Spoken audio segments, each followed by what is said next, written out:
Well, good morning, everyone, and welcome to another edition of Metro on the Move. Today we're at Eagle's Nest Shelter. We're making our way northbound on the Appalachian Trail. It was a full house last night.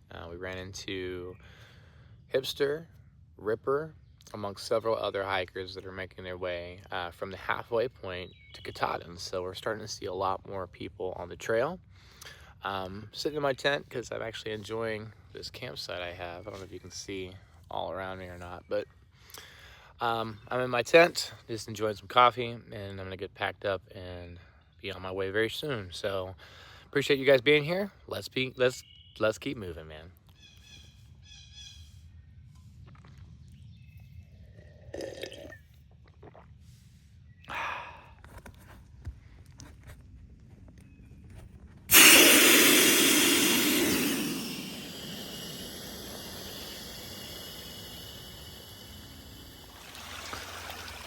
All right, we're off to see the wizard. Hope I don't get my feet wet first thing.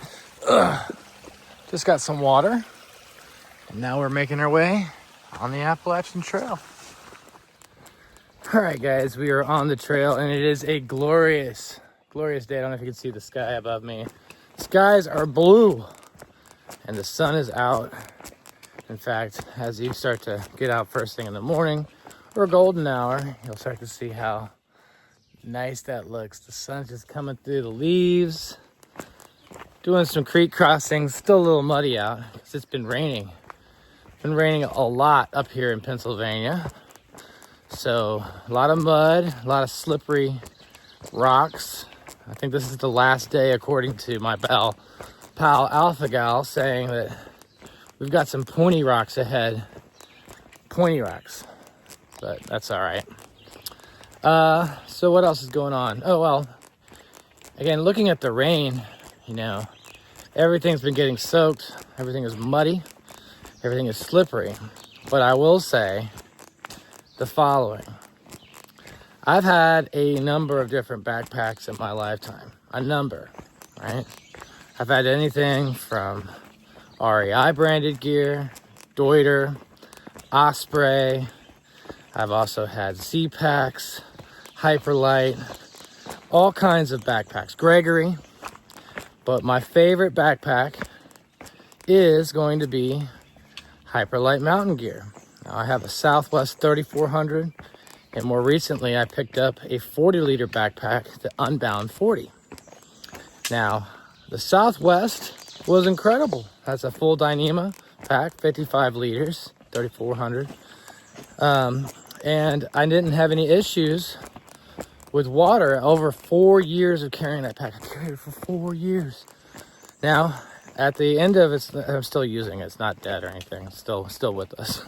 Don't have to mourn its loss. But the 3400 55 liter was just too big, and some of the pack's pockets were just kind of hard to get things in and out of very easily on trail. And I also noticed because it didn't breathe so well, some of the moisture was staying in some of the front pockets and stuff. But the Unbound 40 has huge pockets on the sides. And just looking at the architecture of the inside, it looks like the seam seal has been done extremely well. So looking at the rain over the past couple days, you know, been getting a lot of rain, but everything inside my pack is dry. I also keep everything inside of the Hyperlite mountain gear pods. I have a zipper pod and a roll top pod. The zipper is where I keep my clothes, and the roll top is where I keep my quilt. And I've had zero issues with water getting into my dry stuff. So at camp, I am super dry. So where am I going with this? All right. Well, you can pick any backpack you want. That's your privilege. You know, everyone's got their own preferences and so forth. But when you're looking at durability and waterproofness, Hyperlite mountain gear has my vote every single time. I've never had any issues, but more specifically, the durability factor. There's a lot of backpacks out there that may not even make a full through hike. I'm not going to say who, but you may know who I'm talking about. And I've been very discouraged seeing these packs break down for others on trail and the support that they get to get it fixed. Now, Hyperlite mountain gear packs are well built. They are super well built. The straps are very comfortable. And again, looking at the Unbound 40, there's lots of features on it, like the stretchy Lycra material. I'm not sure if it's Lycra. There's a stretchy material that's on the front and on the bottom that I can stuff things inside of, and it breathes. So I'm getting that breathability factor. So I'm gonna stop retaining water. It's like basically shifting the water off the side of it, and I have the ability to dry things out very easily, like that are on the outside of my pack. So you don't have to take my word for it, but if you want to, I would recommend looking at the Hyperlite Unbound 40 or 55 liter pack. Plenty of room for all of your gear, and again, it will keep your gear dry, especially if you're using the pods. Definitely look into it. Hyperlite mountain gear for the win, guys. That's what you want for a thru hike. You ain't gotta take my word for it, but I'm thru hiking and my pack's doing just fine.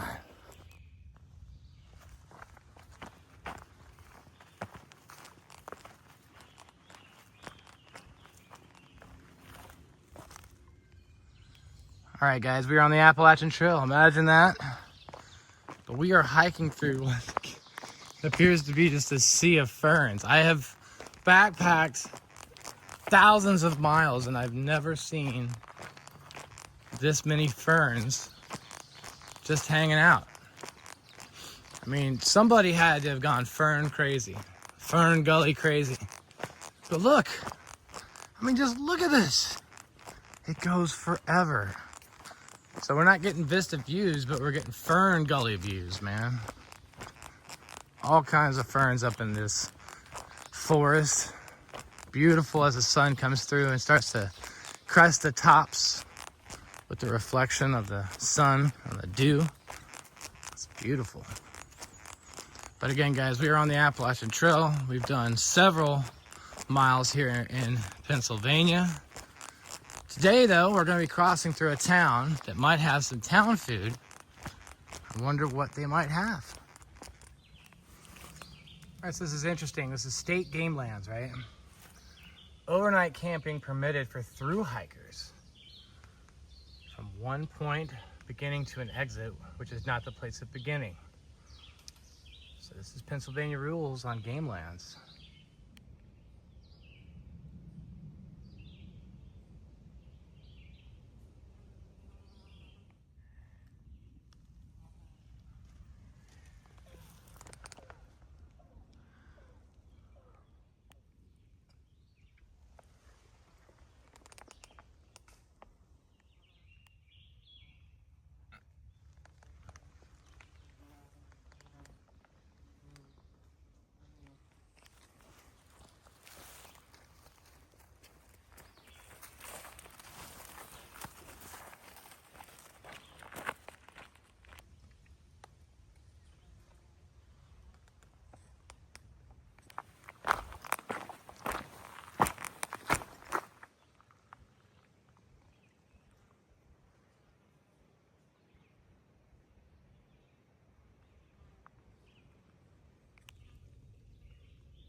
Working on the railroad all live long day.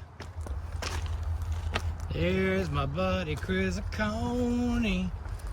Where are we gonna walk today? There's a lot of people here. Yes.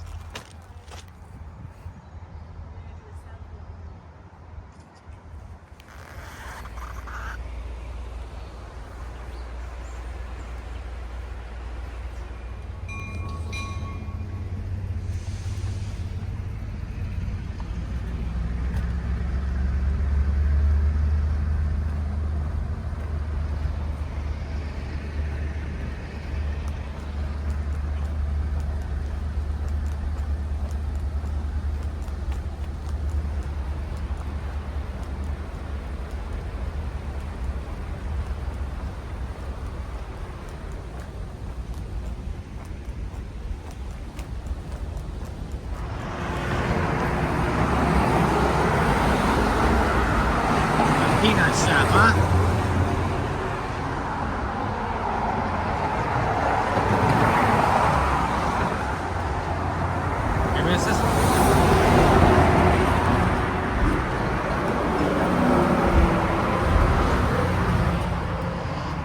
Whoa, who knew?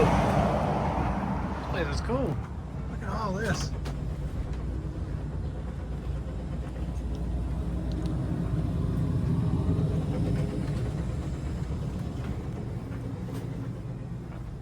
Oh, cool.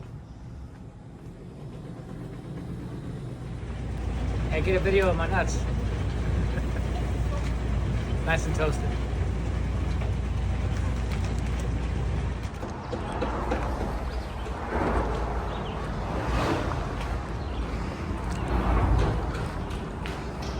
Port Clinton, we're on the underpass, overpass, under the bridge.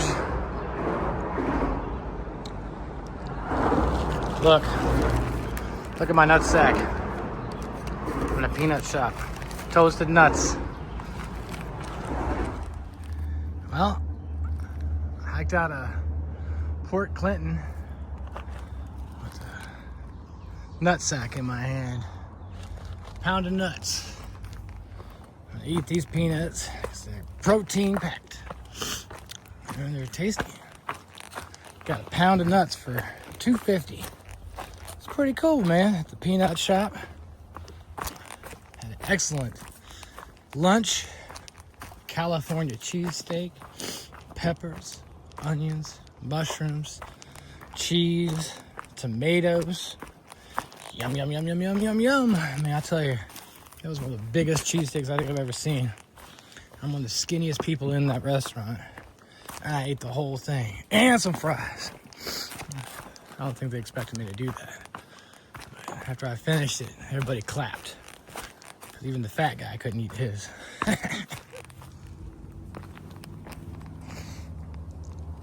Starting to get a little view here. Not much. That's all right. Keep on moving on. You guessed it, guys. More rocks. Nothing but rocks. All right, guys, it looks like the Windsor Furnace is that way. Hamburg is that way. We're at the Pocahontas Spring. Smells funky down here, dude.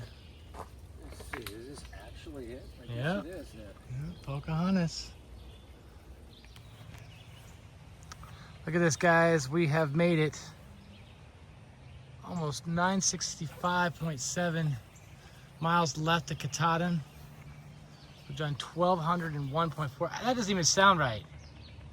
These numbers sound like they're off a little bit. Anyway, Windsor Furnace. But today is a good day, guys. Like I said, change is on the horizon. Things that you might have seen in prior videos is not what you're going to see in future videos. My friend here is going to upgrade to a new pack. So what's sad about that is the fact that some gear you think would last a lifetime or even just a thru hike. That's not the case. So my buddy's going to be getting a new pack. It's going to be awesome. All right, guys, here's another example of how these signs are very confusing. If you can see behind me, it says they're celebrating 75 years in 2012. Well, the Appalachian Trail Conservancy is celebrating 100 years. And if you add 13 to this, that means it should be 88 years, right? But that's the Appalachian Trail. What's up with these signs? I don't understand. Put a comment down below if you understand why this sign says this at Windsor Furnace. Very confusing. Well, that sign was very eye-opening, right? So there's a lot of information on these trails that's being presented to people that may not be true or true anymore. At the time, they posted some information in terms of how far it is to Springer. In fact, one of the signs back there said 1,201. But we know it was 1,200 miles even further back than that yesterday. So at least by 20 miles, that's off. 15 maybe. Point is that how often do you think these signs should be updated? And do you think they should have a part of the sign that's maybe interchangeable, right? Because right now, a lot of these signs are telling people the wrong thing. And I don't know if that's a good thing to have a permanent sign put with mileage or information that isn't true. What are you guys' thoughts on that? Put a comment down below.